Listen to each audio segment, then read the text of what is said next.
Hello, everyone.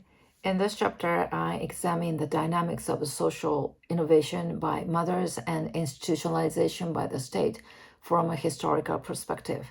By doing so, we can see how the state responded to mothers' new initiatives and the kind of social innovation it incorporated in the era of welfare retrenchment. From this chapter, I briefly take up the 1990s and beyond.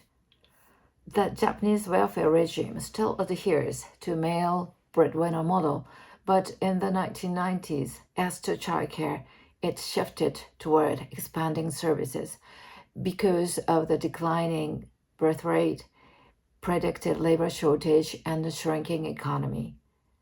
The approach was neoliberal reform and market creation, and the aim of the childcare was to increase the female labor force and create an environment so good, easy to bear, and raise children.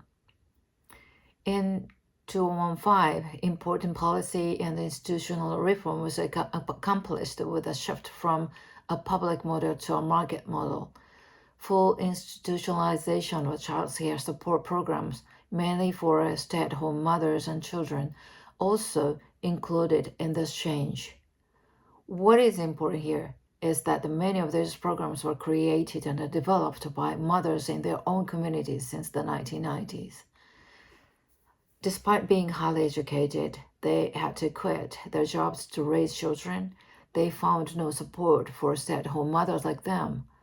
With entrepreneurship, they began to publishing magazines for mothers, setting up postnatal care services, and creating drop-in services or centers in their communities. In the 2000s, the government included these mothers in the policy communities to achieve reform. Mothers also actively cooperated. While the collaboration between the mothers and the government became the driving force behind the reform, it also effectively created framing groups that opposed the market model reform as vested interests.